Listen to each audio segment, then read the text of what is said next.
The window that wasn't there. When I moved into that apartment, I wasn't expecting much. It was small, cheap, and old, but I was desperate. A recent breakup, a job loss, and the mounting pressure of student debt forced my hand. The building stood on the edge of town, past a line of crumbling tenements and shuttered shops. It was the kind of place no one would notice missing. Apartment 3B was plain, beige walls, scuffed hardwood floors, a single bedroom and a bathroom with a perpetually leaking faucet. But it was cheap. I signed the lease without reading all of it. That's on me. The landlord, an old man with a cloudy eye and a nicotine-stained mustache, only said one strange thing as I moved in. If the window appears, don't open it. I thought he was joking. There were no windows in the living room except the one over the sink, facing a fire escape. I nodded, laughed awkwardly, and figured he was just another eccentric, but he didn't laugh back. The first night passed uneventfully, aside from the sound of footsteps upstairs. Constant, heavy pacing. I was on the top floor. There shouldn't have been anyone above me. I chalked it up to old building noises and tried to sleep. Around 3:12 a.m., I woke up needing water. As I walked through the dark hallway toward the kitchen, I noticed something that made me stop cold. There was a window in the hallway, a window that wasn't there before. It was tall and narrow, framed in old wood, with a latch I didn't recognize. The outside was pitch black. No city lights, no street lamps, just void. I stared at it for a full minute. I could feel cold air pressing through the glass. Then, as suddenly as I'd noticed it, it was gone. I turned on the light. The wall was bare again. The scratching started on the third night. It wasn't the rats you expect in old buildings. It came from behind the wall, from the direction of where the window had been. A light, deliberate scritch, scritch, scritch, like nails over plaster. I tapped the wall with my knuckle. Silence. Then a single knock in return. It wasn't echo. It was reply. On the fourth night, I left the hallway light on. I didn't believe in ghosts. I still don't think I do. But I've learned that not everything needs your belief to exist. I passed the hallway 3 times that evening. No window. But at 3:12 a.m., again, I woke up. Same feeling as before.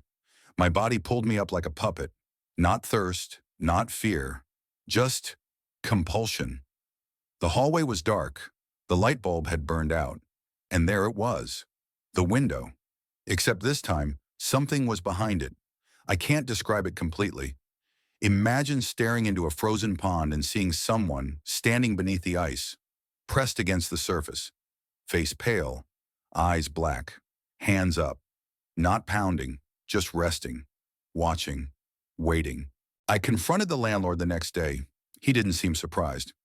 "You saw it then," he muttered, lighting another cigarette with trembling fingers. "Who is it?" I asked. "No one living. That's all you need to know." I wanted to scream at him, tell him to get the hell out and take his stories with him, but something in his eyes told me he'd seen it too. "Don't open it. Don't touch the glass.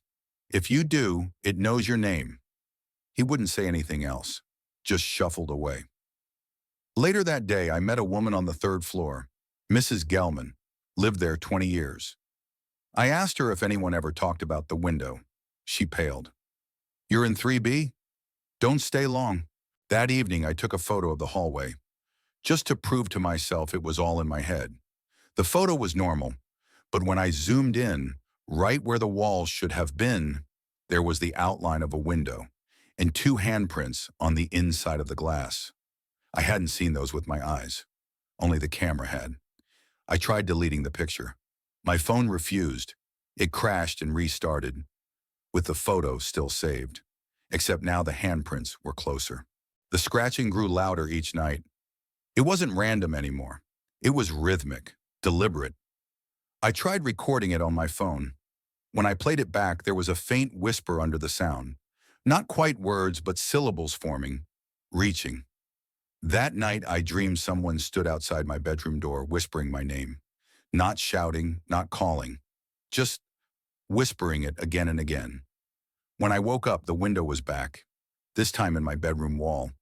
It pulsed with faint internal light, and on the glass, written in condensation from the inside, was my name. I made a rule. If the window appeared, I would not look through it. I would not get close. I would not touch the glass. I stuck to it for 5 nights. I slept in the living room. I kept all the lights on. I burned incense like Mrs. Gelman suggested. It didn't help. The window moved. Now it appeared in mirrors, in reflections on my phone screen, in the water in the sink. It was always behind me now, always watching. On the morning of the 9th day, I found a letter slipped under my door. No return address. The envelope smelled of mold. Inside was a single sentence written in cramped, tight cursive.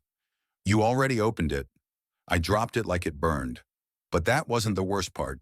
It was in my handwriting. That night I heard someone breathing in my apartment, not snoring, not shifting, breathing, deep, measured. Not mine. I lay frozen in bed, eyes on the ceiling, heart pounding like a war drum. I counted the seconds between each breath.